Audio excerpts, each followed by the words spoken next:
Hi there, Doug Stuman with IT Creations, and today we have the HP Elite T755 thin client. The T755 is the successor to the T740 thin client released in 2019. This is what you might use if you're running VDI or Virtual Desktop Infrastructure, or DAS, Desktop as a Service, through a back-end server, or even one that's located in a data center or the cloud. It's really cute. It's about the size of a waffle iron. Tragic that it can't produce waffles too. Like our channel? Hit that subscribe button. Need a little more time on that commitment? Then let's get to it.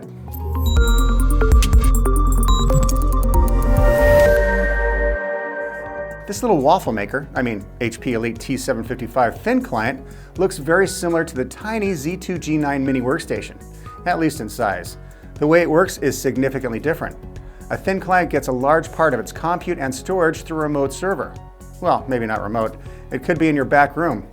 It's used in conjunction with applications like VMware and Citrix.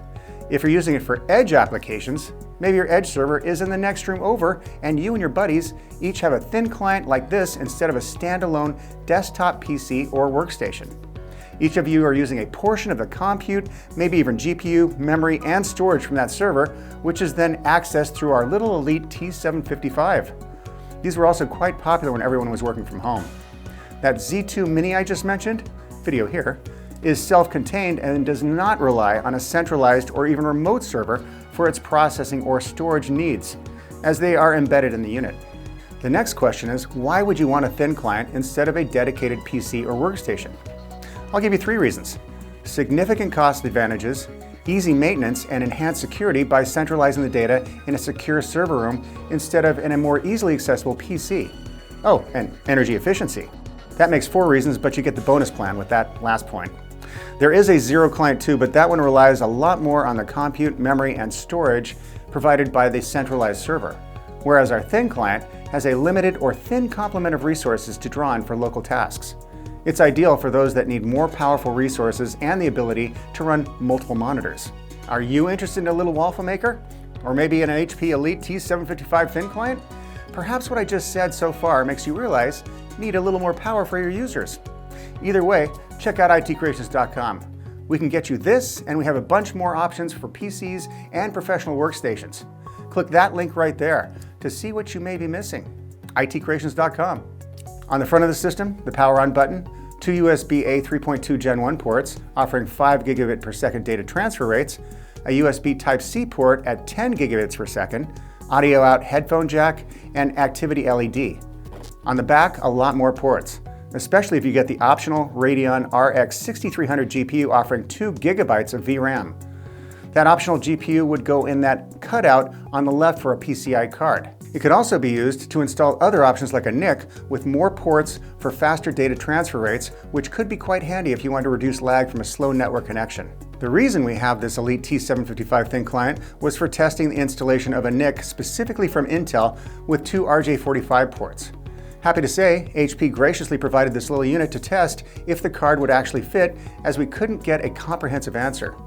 Those 2 RJ45 ports deliver a 4-lane slot width and a 5 gigatransfer per second in support of Intel virtualization technology for connectivity. In other words, this card is designed to support your virtualization needs. Spoiler alert, it did fit. The other cutout panel can be used for additional options like a serial port, external Wi-Fi antenna, or audio headset.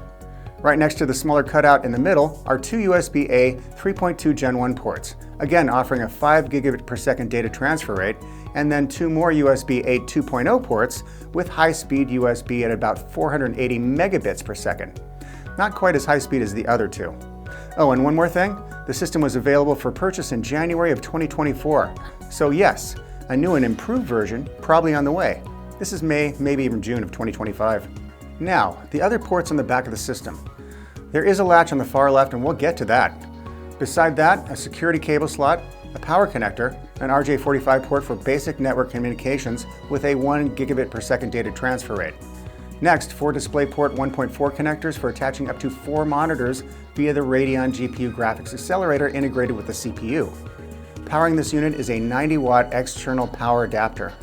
On the bottom of the chassis is a removable panel that can be outfitted with a VESA quick-release mounting bracket to place the system on the wall, ceiling, underside of your desk, or a swing arm. Even the back of an HP monitor using another special bracket.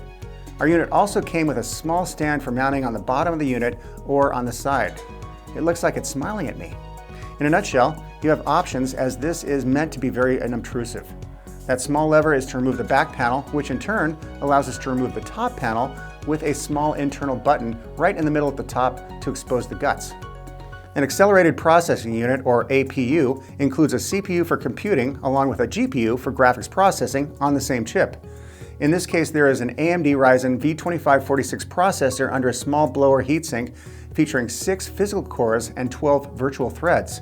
Those are Zen 2 cores, plus Radeon graphics, which can power up to 4 independent 4K monitors at 60 Hz using that row of DisplayPort connectors on the back. It also provides 20 PCI Gen 3 lanes. An upgrade to this little unit is the addition of an AMD Radeon RX 6300 GPU with 2 GB VRAM. It uses a PCIe 4.0x4 interface.